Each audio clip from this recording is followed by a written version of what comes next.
Hello, it's Alpha here and we are back on the Pioneer server. So today we are going to be taking a look at the next dimensional hero, Pandora. And first I will quickly talk about Pandora's abilities in general, and then I will show some team ideas and how I've been using her in those teams.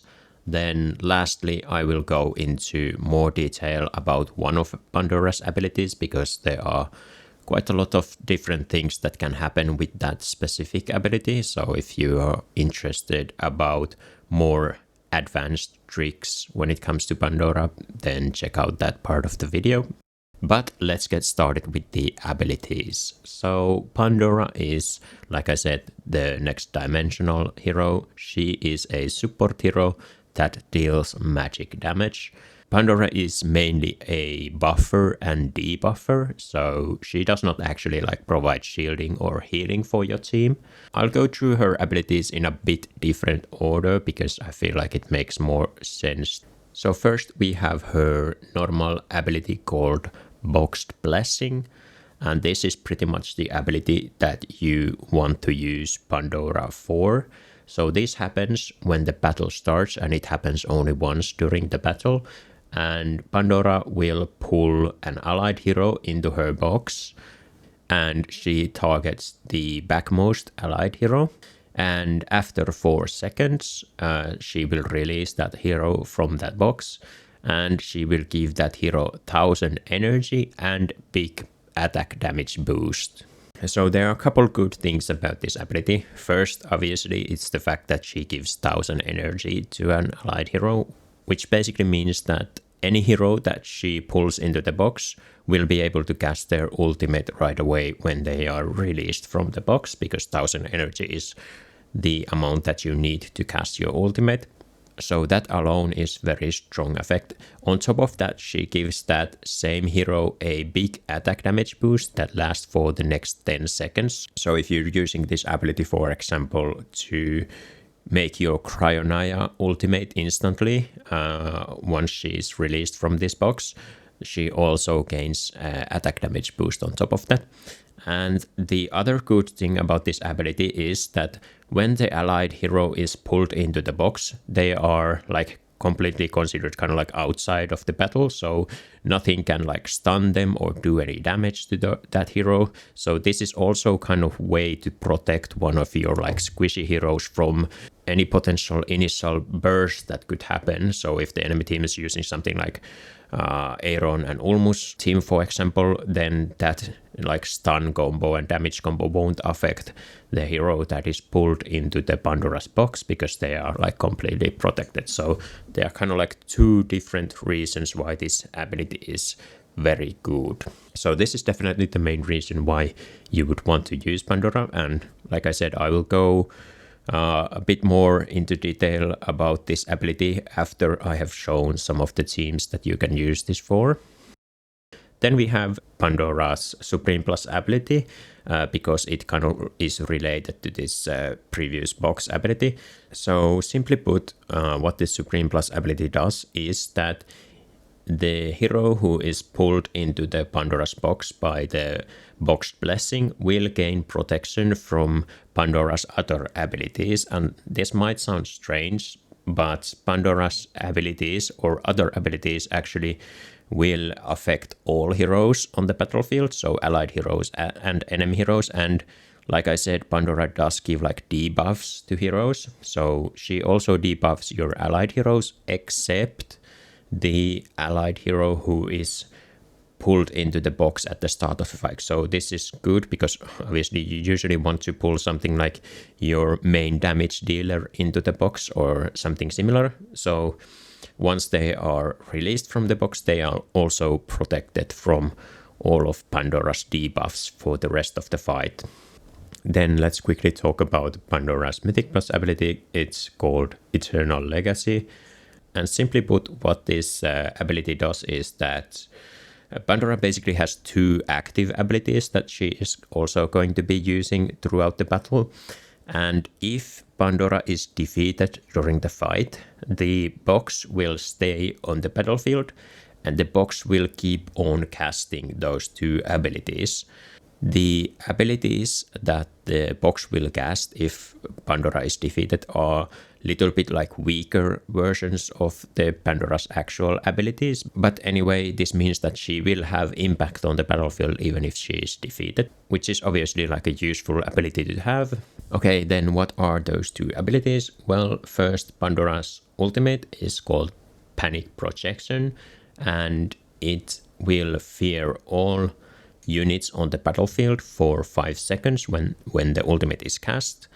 And it will do damage to all of those units as well, except that, as we mentioned, the hero that is pulled into Pandora's box at the start of the fight is protected from this effect, and also Pandora herself is protected from this effect. So basically what it means that all of the enemies will be feared and they will take damage, and 3 of your 5 heroes will also be feared and take damage when this ultimate happens. And then after the fear effect ends from this ultimate, all of the heroes who were feared will also have their attack reduced by 10%.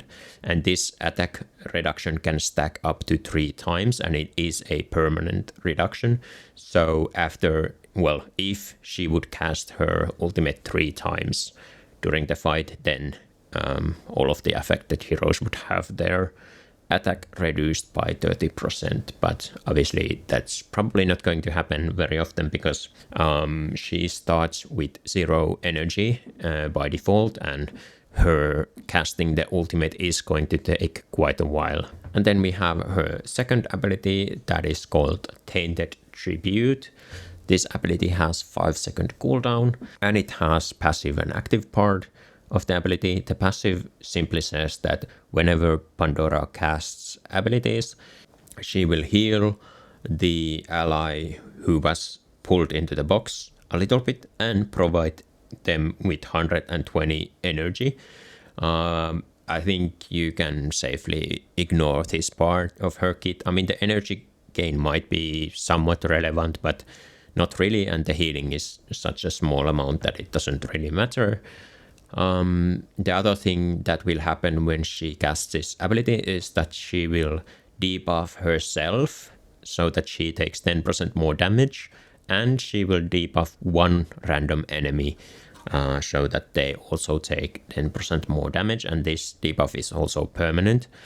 Now, this debuff can stack 4 times of Pandora, so after 20 seconds, basically, she takes 40% more damage, so she is quite likely to be defeated, at least at that point.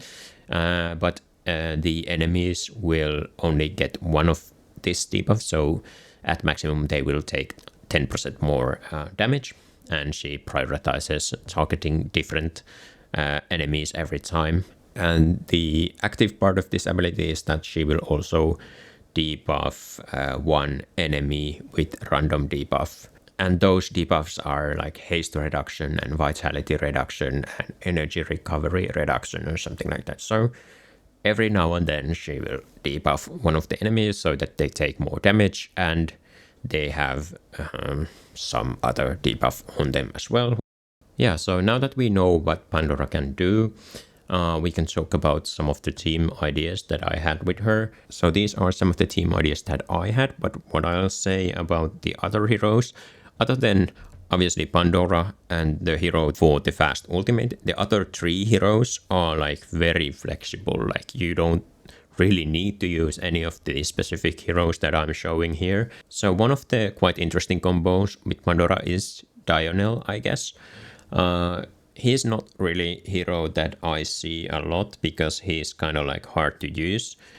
He usually requires like very specific team, and those teams are usually just kind of not good enough because it is quite easy for Dionel to die during the early stages of the fight. But with the help of Pandora, I think Dionel can actually be quite decent because Pandora will pull him into the box, and he is protected for the first 4 seconds, and then once he comes out of the box, he will instantly cast his ultimate, and his ultimate also protects him for the duration of the ultimate because he basically leaves the battlefield.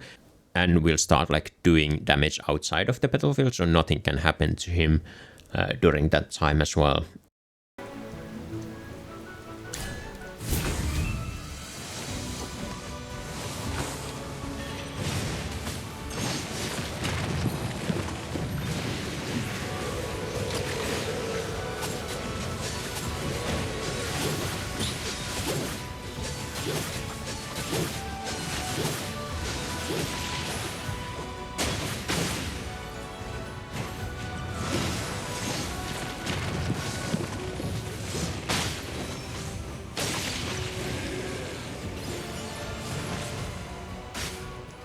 The sweetest.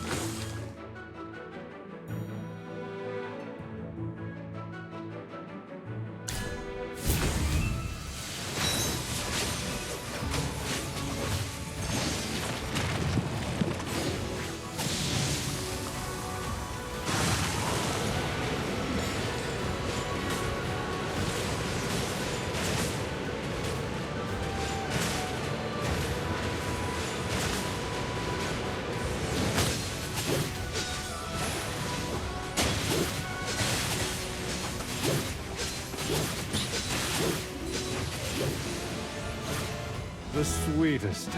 So then another powerful ultimate that usually takes quite a long to happen is Cryonaya. So once again you combine Cryonaya with Pandora, and then I used something like Niru, so that if the enemy team has Lily May, for example, they will interrupt your Niru instead of your Cryonaya once she actually ultimates. And then Saida once again for the shielding, and then I just had Satrana there for like vitality reduction. But you could just use any other heroes. You definitely don't need to use Satrana or Saida in this one.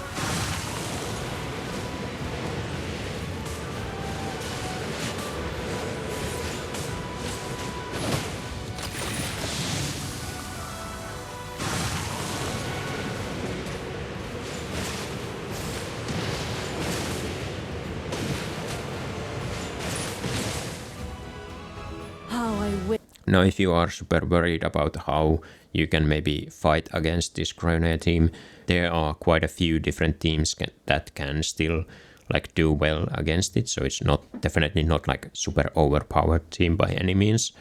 For example, Shemira can deal with Cryonaya quite well if Shemira is able to ultimate before Cryonaya. The ghosts can go into the Cryonaya's ultimate and kill Cryonaya during that ultimate because they deal true damage. And the main way that Cryonaya can survive is the big shield that the ultimate normally provides, but true damage will go through the shield, so Shemira can kill Cryonaya even in her ultimate. Then another one is Belran.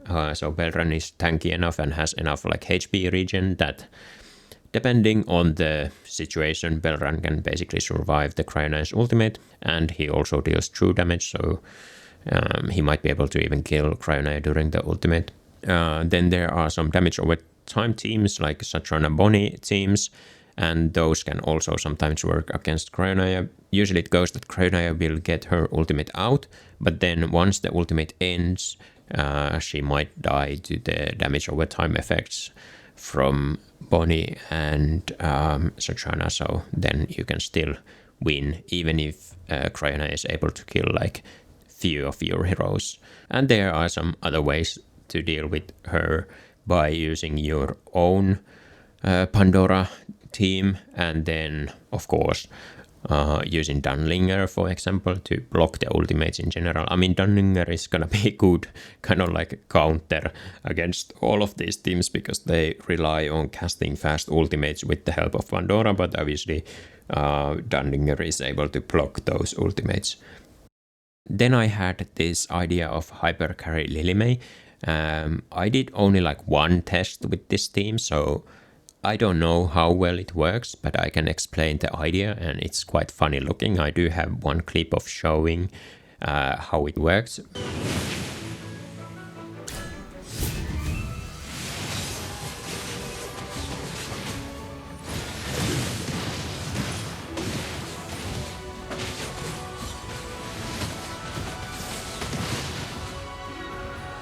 I'll be praised for this, right?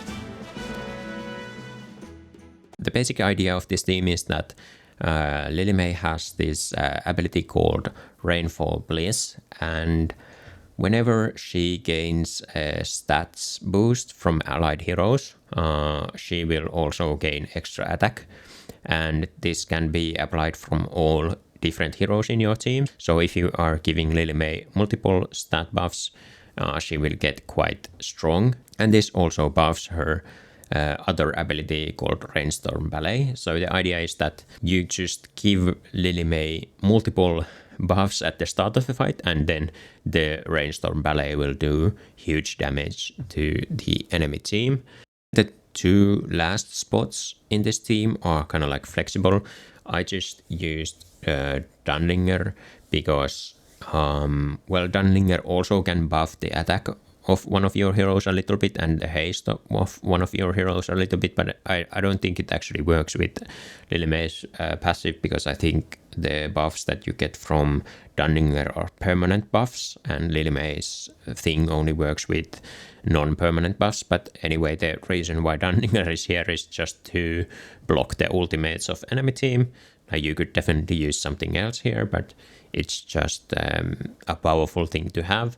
And then Bang is here because he also gives attack buff to your allied heroes. But actually I think Bang's buff doesn't also for some reason work with Lilimei's passive, even though it's not a permanent buff, but it doesn't seem to work with Lilimei, but he still gives Lilimei the attack buff that he can give. Then we have once again hero with powerful ultimate ability, and that is Kulu. So you can use once again Pandora and Kulu, and then I just used some other heroes like Brian and Siren, so that they will ultimate before your Kulu will ultimate, so that if the enemy team has Lilimei, then Lilimei will interrupt one of those instead. And then Theodore is there just to provide Siren with some extra energy so that he can ultimate faster, and Siren will also group up all of the enemies with his ultimate, so then Kulu's ultimate will land on top of all of the enemies hopefully, and it will do like a lot of AoE damage, and the enemy team will just melt.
And then the last team is basically the same as the previous team, but instead of Kulu, if you don't have her, you could use something like Tassi, because Tassi's ultimate will stun all of the enemies, and then if they are grouped up by Siren, Tassi will fly into those grouped up enemies, and then she can do like continuous AoE damage on top of all of those enemies, so this can also work.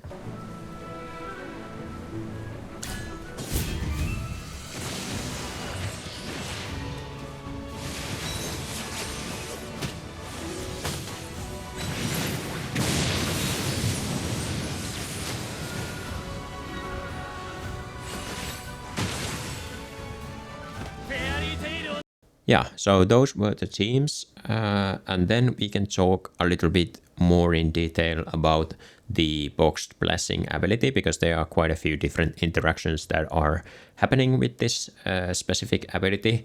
So yeah, I try to like collect and test all of these different things that could happen with this ability. So let's just go through them. First of all, if you were wondering, can you stop the boxed blessing from happening? So can you stop the backmost hero from being pulled into the Pandora's box? And as far as I know, there is no way to stop this from happening. Even if you like stun Pandora, it doesn't seem to prevent this. One thing I'll say about this is that even though you can't prevent the hero from being pulled into the box, you can technically prevent the energy boost and the attack boost that Pandora will give that hero after 4 seconds, if you are able to defeat Pandora before that 4-second mark. But realistically, you won't be able to defeat Pandora in 4 seconds, because it's such a short time for her to actually give the energy and the buff to the allied hero. Like, the only way that I can see that happening is if the enemy team has Pandora in such a position that she can be targeted by assassins, like for example Sylvina. If she can be targeted by Sylvina, then yeah, it's possible that you are able to defeat her in the 4 seconds. Or if she can be pulled by something like Nara, or if they really have like no support heroes, and you use some like burst team with Aaron and almost, then maybe it's possible to defeat her before the 4-second mark, but most of the time you won't be able to prevent this from happening. Okay, so the box blessing targets the backmost hero. What happens if the backmost hero is Scarlita? So as far as I know, Scarlita is the only hero that won't be targeted by Pandora, so Pandora will ignore Scarlita. But for example, Damien is another hero that technically like leaves the battlefield at the start of the fight, but Pandora will actually target Damien. Then if the enemy team is using a confining spell, that spell won't hit the hero that is released from the box, or at least it shouldn't hit that hero that is being released from the box, because confining spell happens at 3-second mark, and the hero who is being released is released at 4-second mark. So the confining spell happens just before the hero is released, and then the hero is free to cast their ultimate without being like stunned by the confining spell. Then if you are using artifacts like Enlightening Spell or Core Forge Spell that will target the backmost hero, those will target the hero who is pulled into Pandora's box. So that means that if, for example, you give Enlightening Spell to your Dianel, they will get the Enlightening Spell, and then after that they are pulled into the box, and the Enlightening Spell will still be in effect once they are released from the box.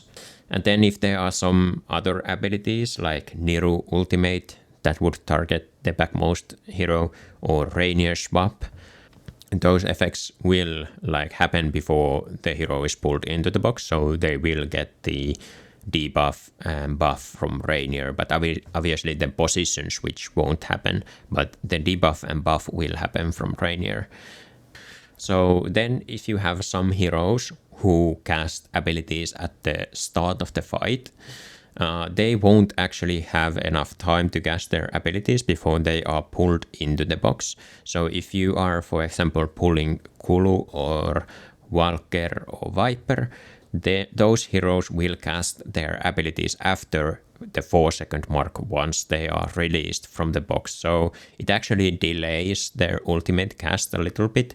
So for example, Kulu, she's pulled into the box first. She doesn't plant her wall in the middle of the map, but she plants the wall once she's released from the box, and then she casts her ultimate. So it like shortly delays the ultimate cast because she has to plant the wall first. And Viper will also do his ability once he's released from the box, and then after that he will cast his ultimate. So what happens if both teams have Pandora? Who will ultimate first? Based on my testing, it seems that the player who is the attacking team will cast their ultimate first. So if you have like 2 Cryonias, for example, the attacking Cryonia will cast their ultimate first. So in general, I guess this will benefit the attacker more. So I don't know how I feel about that, but it will. It's not always the case that the attacker will benefit more.